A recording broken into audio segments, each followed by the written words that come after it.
छोटे घोड़े के समान कूदती हैं, उनको गलत दिशा में ले जाती है और गलत काम करवाती हैं।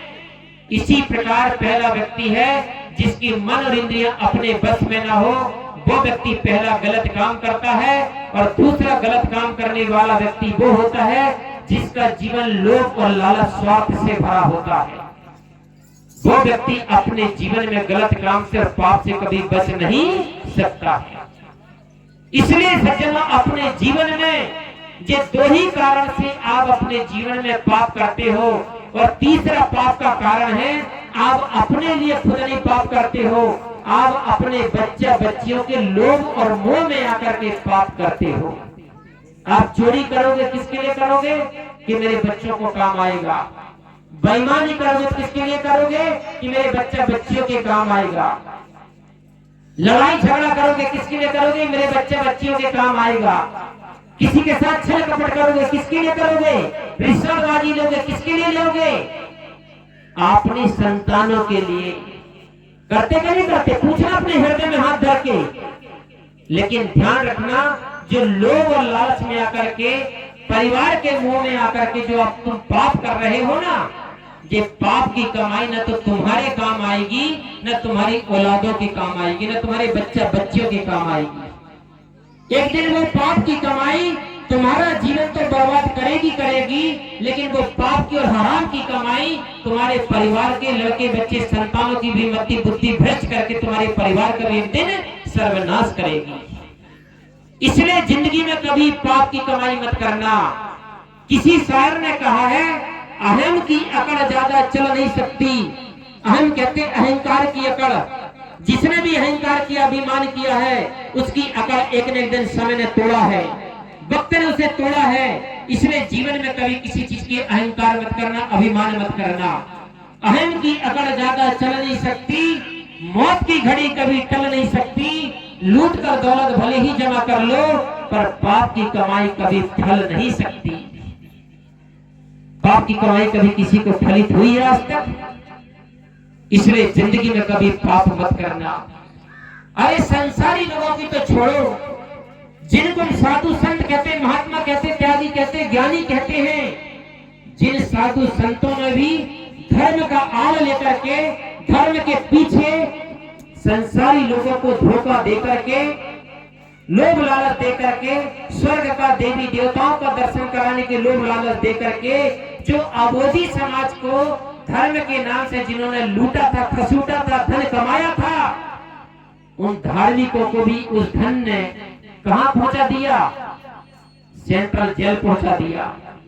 इसलिए कहते हैं, एक हजारों फूल कम है गला को सजाने के लिए, हजारों फूल कम है गला को सजाने के लिए, और एक फूल काफी है जिंदगी भर रुलाने के लिए।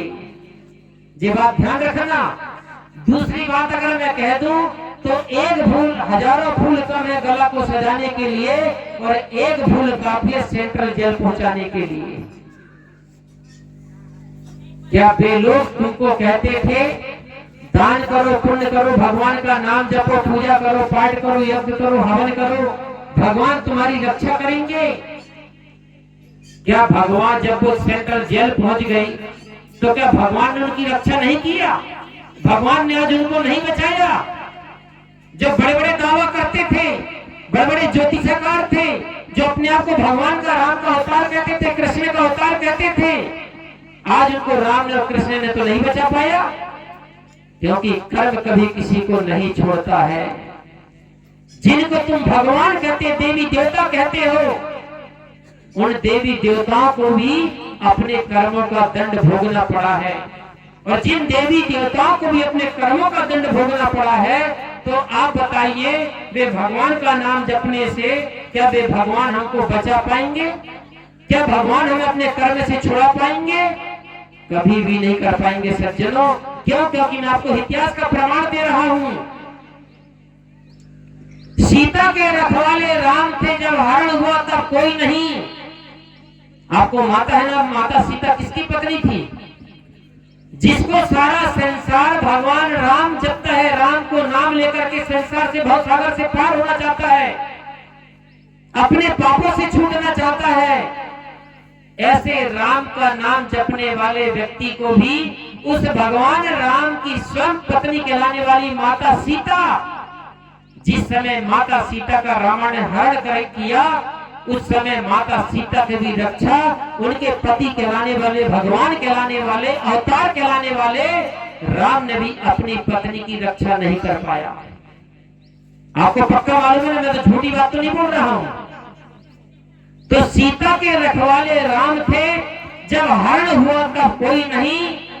द्रौपदी के 5 पांडव थे, जब चीर हरण हुआ तब कोई नहीं। आपको मालूम है माता द्रौपदी के कितने पति थे?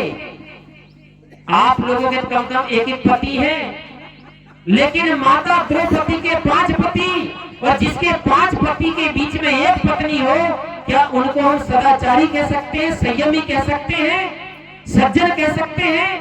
अगर आज मैं कहता हूं, आज इस भौगोलिक जमाने में, इस महंगाई के जमाने में, अगर किसी माता पिता के 5 बच्चे होंगे और वो माता पिता का गरीबी के कारण से अपने 5 बच्चों की शादी नहीं कर सकते हैं, और वे माता पिता सोच रहे कि मैं 5 बच्चों के बीच में एक लड़की द्रौपदी ला करके दे देता हूं, तो क्या वो 5 बच्चे आज के समय में स्वीकार करेंगे? एक ही पत्नी से 5 भाई संतुष्ट रह सकते हैं? क्या उस व्यक्ति को हम सदाचारी कह सकते हैं?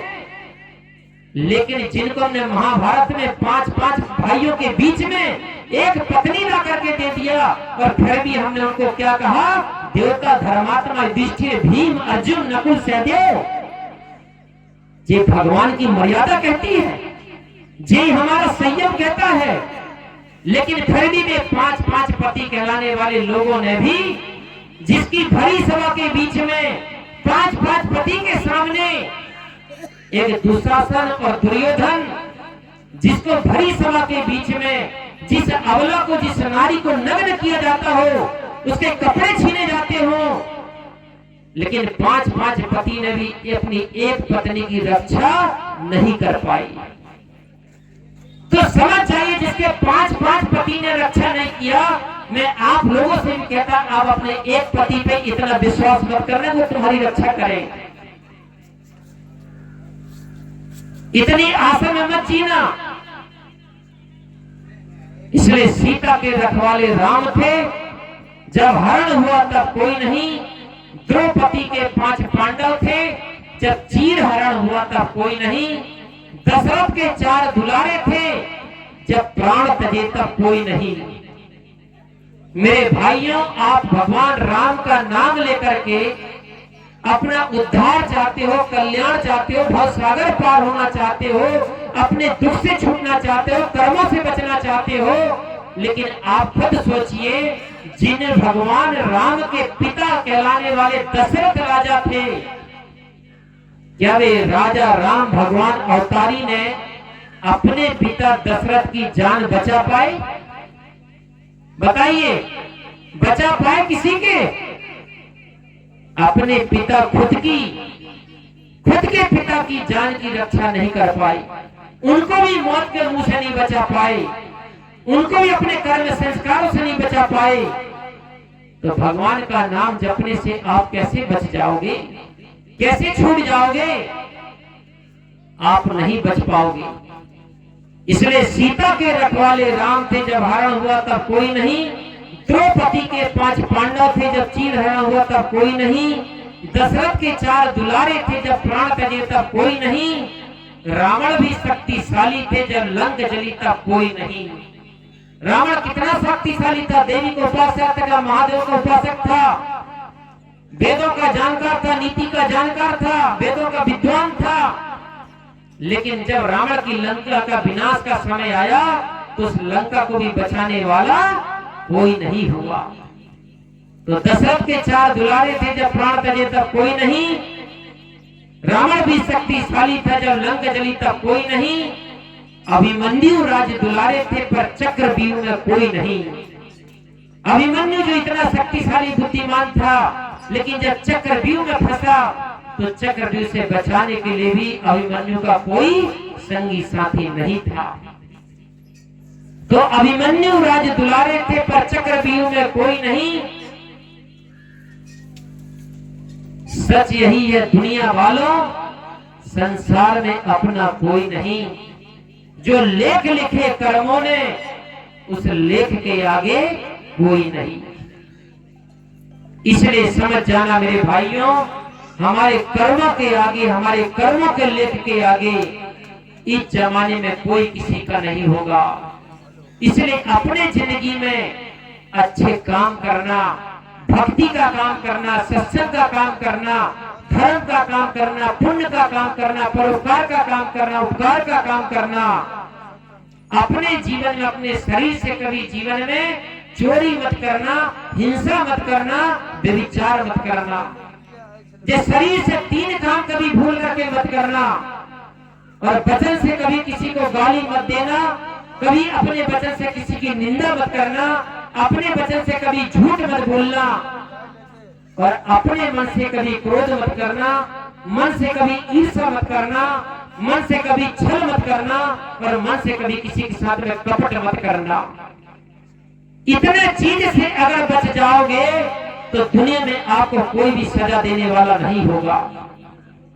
और अगर जीवन में तन से, मन से, वचन से गलत किए हो, फिर चाहे दुनिया में तुम किसी का भी नाम जप लो, किसी की भी पूजा कर लो, कितनी ही माला फेर लो, कितनी जप कर लो, आप अपने पाप से कभी नहीं बच पाओगे।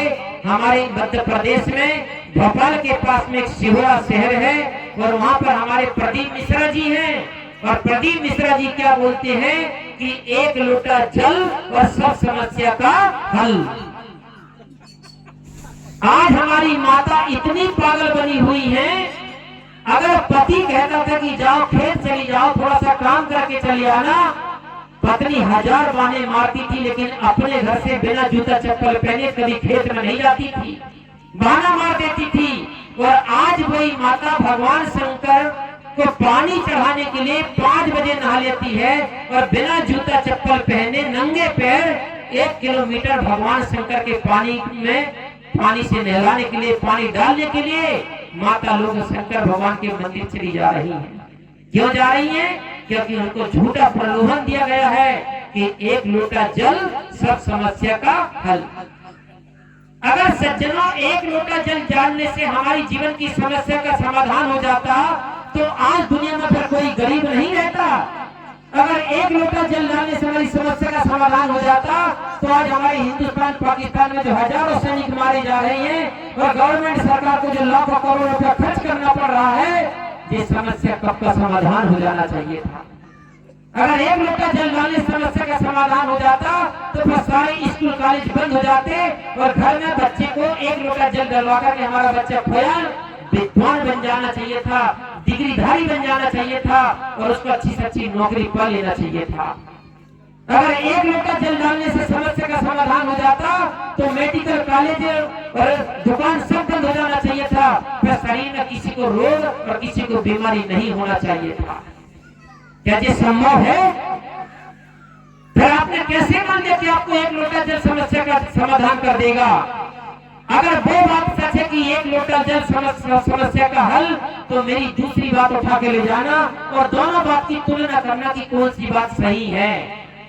प्रदीप मिश्रा जी कहते हैं कि 1 लोटा जल सब समस्या का हल, और मैं कह रहा हूं आपके सामने 1 लोटा जल, मन में हजारों छल, तो कैसे होगा हर समस्या का हल? जो बोगे वही तो पाओगे फल, भले ही रोज चढ़ाओ जल।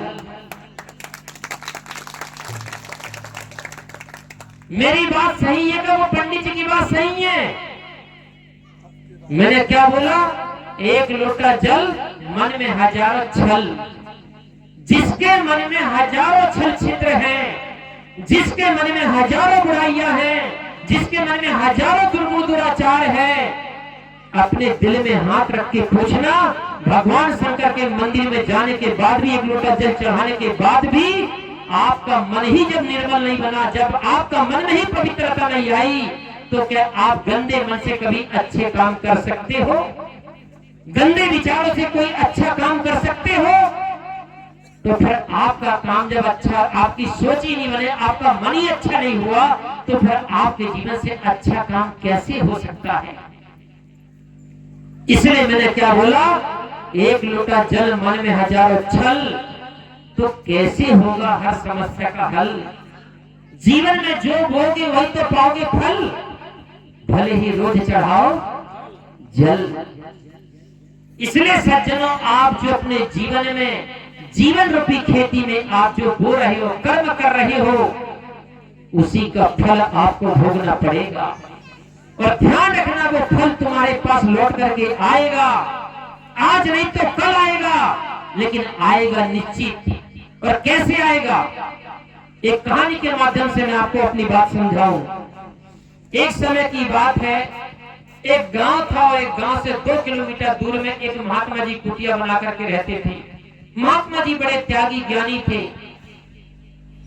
महात्मा जी क्या करते थे? अपने कुटिया में भोजन नहीं बनाते थे। महात्मा जी भिक्षाटन करते थे, गांव में जाते थे और भीख मांगते थे, और भिक्षा में जो भी उन्हें प्राप्त हो जाता था, महात्मा जी आराम से खाते थे, पीते थे और अपना भजन साधना करते थे। लेकिन उसी गांव में एक घर ऐसा था जिसमें 3 सदस्य थे। एक बुढ़िया वाली सासू और उस बुढ़िया माता की 2 बहू हैं, और दोनों बहुओं के पति बाहर आर्मी मिलिट्री में उनकी ड्यूटी थी, इसलिए वो अपने गांव से बाहर रहते थे, मिलिट्री में ड्यूटी में।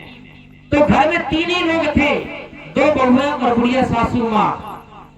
क्या होता है आगे चल करके, जब वो महात्मा जब भिक्षाटन के लिए उस माता के घर में पहुंचता था, तो उस महात्मा को देखते ही दोनों बहुएं और वो बुढ़िया महात्मा को देखते ही गाली देना शुरू कर देती थी। पेट भर महात्मा को गाली देती थी। महात्मा आराम से उनके अंगने में खड़े होकर के उनकी गाली को महात्मा सुनता था। गांव के पड़ोसी के लोगों ने बोला कि अरे महाराज, आपको दूसरों के घर से अनाज मिल जाता है, भिक्षा मिल जाती है, फिर क्यों गाली सुनने के लिए उस घर में जाते हो?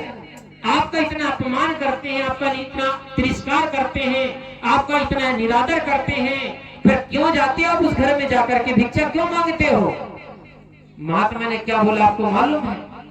महात्मा ने बोला, भैया कि वे लोग भी मुझे कुछ ना कुछ देते हैं, उनकी भिक्षा लेने के लिए जाता हूँ।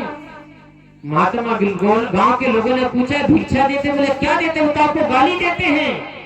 बोले गाली भी तो एक दान है, जिसके पास जो होगा वो वही तो देगा। उनके पास में गाली इसलिए गाली देते हैं, तुम्हारे पास में अन्न पानी तुम अन्न पानी देती, तुम्हारे पास में रुपया पैसे तुम रुपया पैसे देते हो। अब जिसके पास जो होगा वो वही तो देगा। इसलिए महात्मा ने कहा कि मैं उनकी गाली रूपी भिक्षा लेने के लिए भी जाता हूं। अब देखिए महात्मा की महानता किससे है? महात्मा की महानता कोई अच्छा बोले, कोई आदर मान सम्मान करे तो महात्मा उस पर प्रभावित हो जाए, उसमें खुश हो जाए। इसमें महात्मा की महानता नहीं है। महात्मा की महानता, महात्मा की साधना उस दिन सफल होती है जब महात्मा के साथ कोई बुरा व्यवहार भी करता है, कोई अपमान भी करता है, तब भी महात्मा उसके सामने उसका सम्मान करे, उसमें कभी नाराज ना हो, उसमें कभी कोई गुस्सा न करे, तब वो महात्मा की महानता और उस महात्मा की साधना है। महात्मा ने उनका घर पीछा नहीं छोड़ा, और जब जब वो गाली देते थे, महात्मा क्या करता था? हाथ उठा करके आंख मूंद करके भगवान से प्रार्थना करता था, और प्रार्थना करने पे क्या बोलता था महात्मा?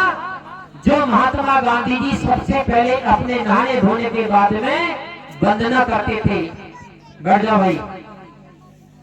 महात्मा गांधी क्या करते थे? बात को ध्यान रखना। महात्मा गांधी क्या करते थे? सुबह उठते ही ईश्वर अल्लाह तेरे नाम और सबको सन्मति दे भगवान।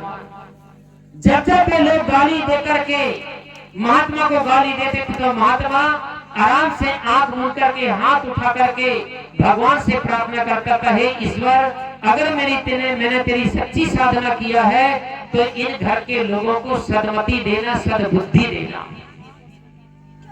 इस प्रकार से वो महात्मा उन घर के लोगों के लिए प्रार्थना करता था। होता क्या है, धीरे धीरे, या तो आप बोल लीजिए तो मैं अपनी बात बंद कर दूं।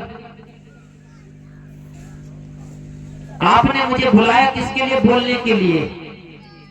यहां बिठाला किसके लिए? बोलने के लिए। और अगर आप बोलना चाहते तो मैं आपकी बात सुन लेता हूँ, मैं अपनी बात चुप कर देता हूँ।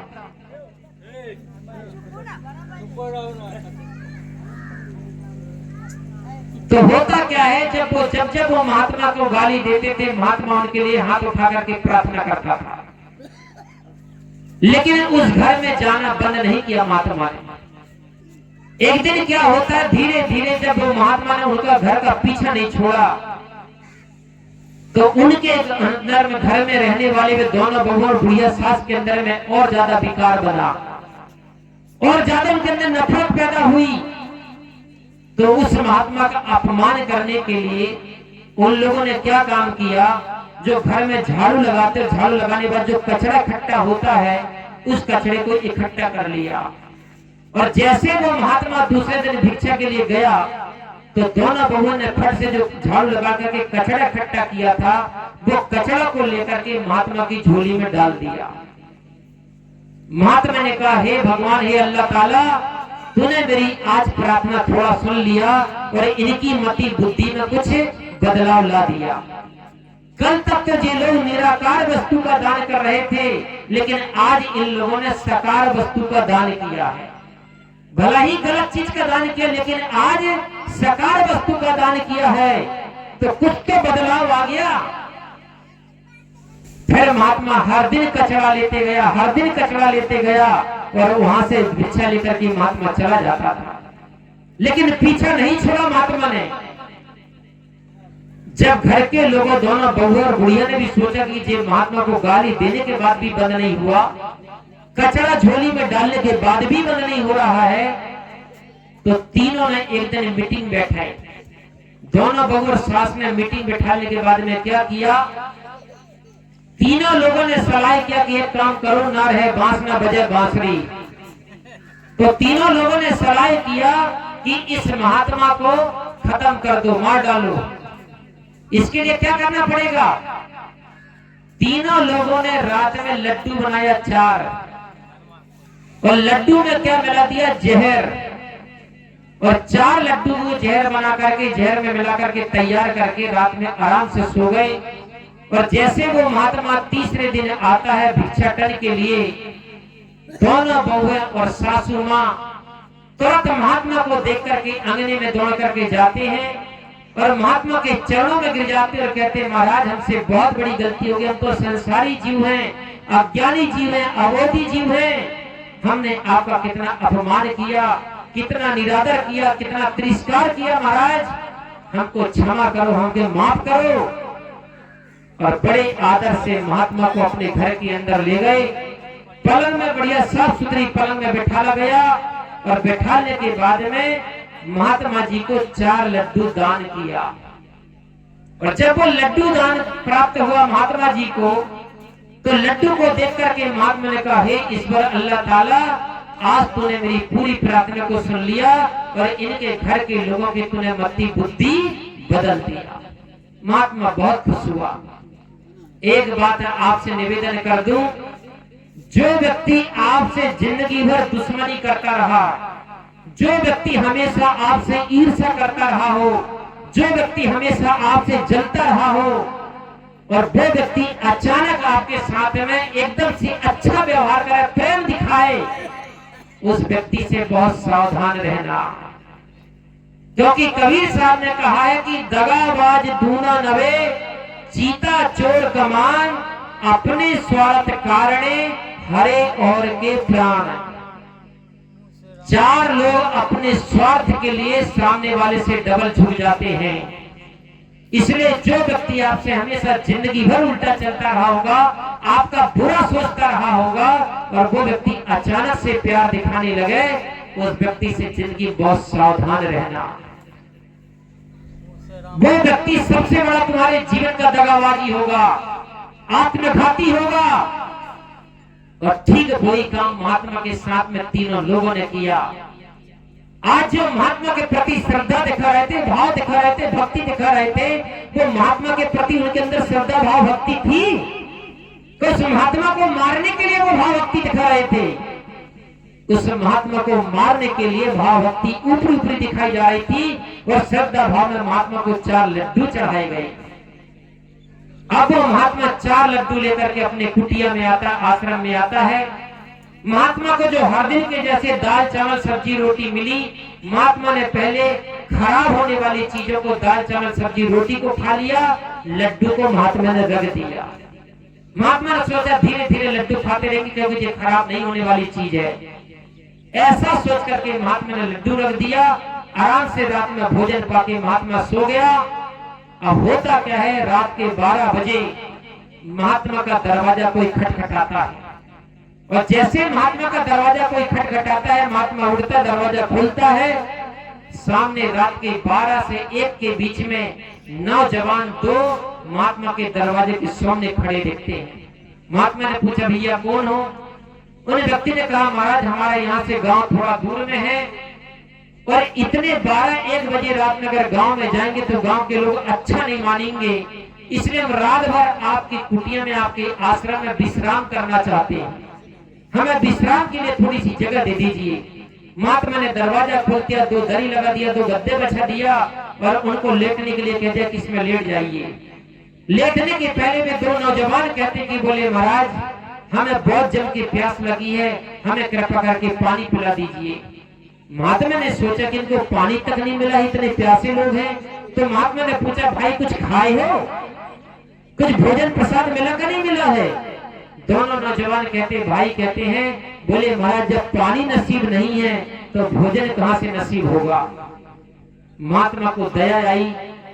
महात्मा ने अपना लड्डू का स्वार्थ छोड़ करके वे 4 लड्डू निकाल करके महात्मा ने दोनों भाइयों को 2-2 लड्डू दे दिया। अब दोनों भाइयों ने जब ये 2-2 लड्डू खाया, 2-2 गिलास पिया, पानी पिया, और दोनों भाई लेकर के बिस्तर में सो गए।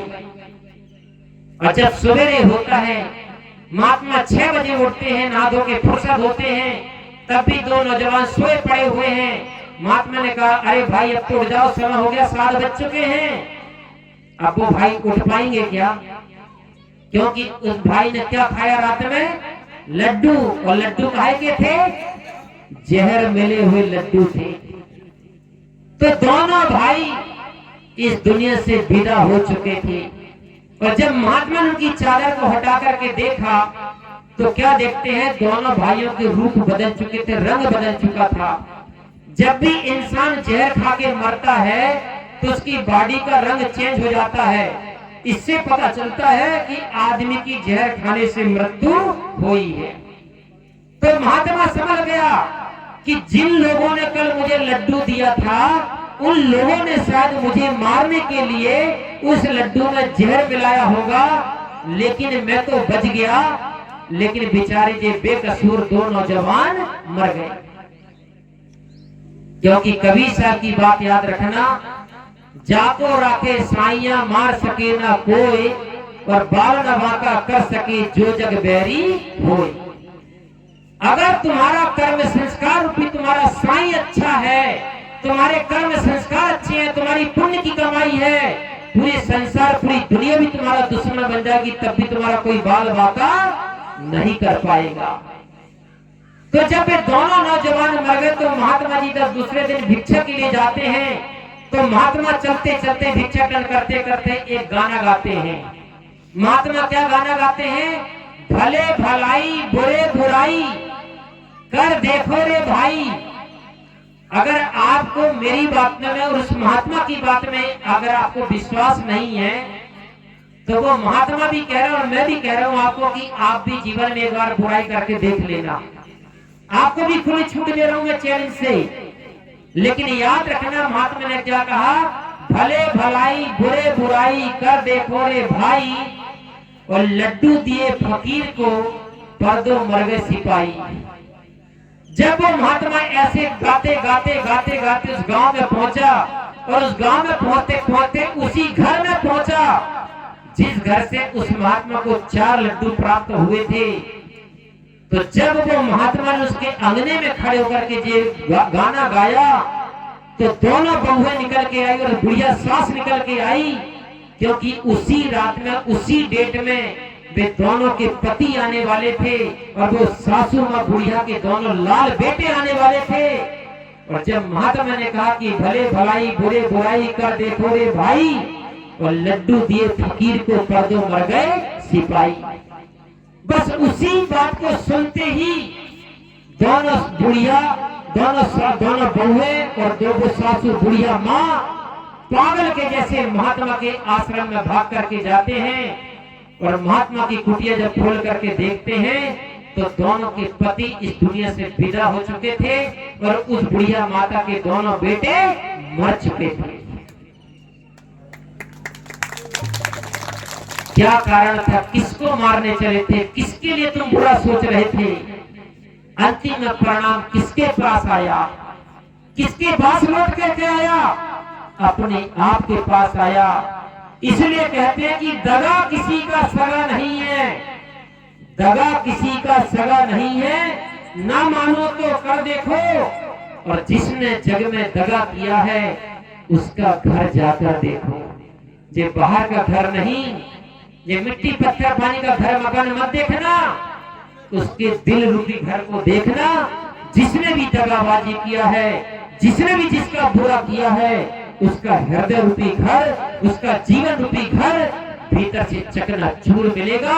भीतर के हृदय रूपी घर में गोलियां जलती होंगी, ज्वालामुखी फूटती होगी और भीतर से उसका जीवन रूपी घर चकनाचूर होगा। इसलिए सज्जनों, अपने जीवन में कभी किसी का बुरा मत सोचना, बुरा मत करना, बुरा मत देखना, बुरा मत चलना, बुरा मत खाना पीना। जीवन में इंसान, भगवान भी सबको माफ कर सकता है, लेकिन किसको बख्श देता है ईश्वर? उनको जिनकी किस्मत खराब होती है। वो भगवान को, परमात्मा भी अगर कहीं होगा तो वो भगवान परमात्मा भी उनको क्षमा करेगा जिनकी किस्मत खराब होगी।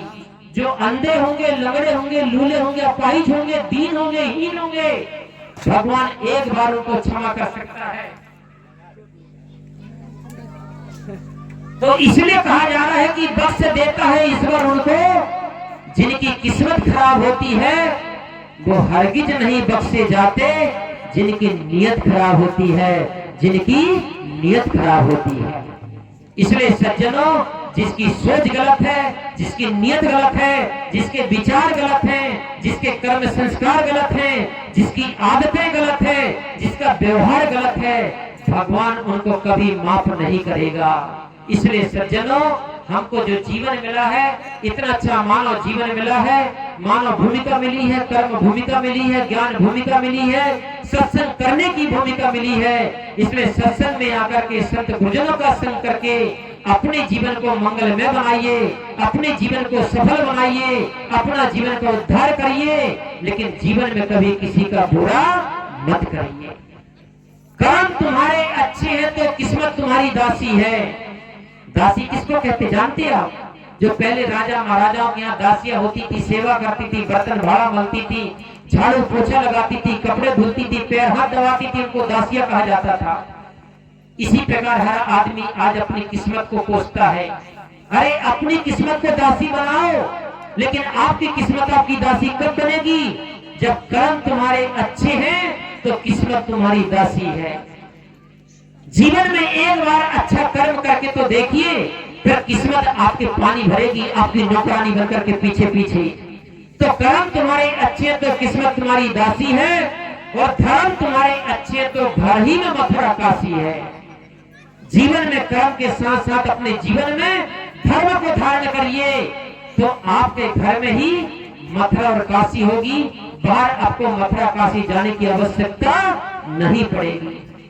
तो कर्म तुम्हारे अच्छे तो किस्मत तुम्हारी दासी है, धर्म तुम्हारे अच्छे तो घर ही में मथुरा काशी है। कर्म धर्म दोनों अच्छे हैं तो जीवन तुम्हारा अविनाशी है, और दोनों भी नहीं पास तुम्हारे तो गले में दुख की फांसी है। जिसके जीवन में कर्म भी नहीं, धर्म भी नहीं, दान भी नहीं, पुण्य भी नहीं, परोपकार भी नहीं, उपकार भी नहीं, उसके जीवन में फिर उसके गली में कौन सी फांसी है? दुख की फांसी है। और उस दुख की फांसी से पर दुनिया में आपको कोई भी नहीं बचा सकता है, कोई भी नहीं छुड़ा सकता है, कोई भी तुम्हारी रक्षा नहीं कर सकता है। इसलिए सज्जनों, अपने जीवन में अपने कर्म अच्छे करिए, अपना कर्म अच्छा करके अपना जीवन को सफल बनाइए।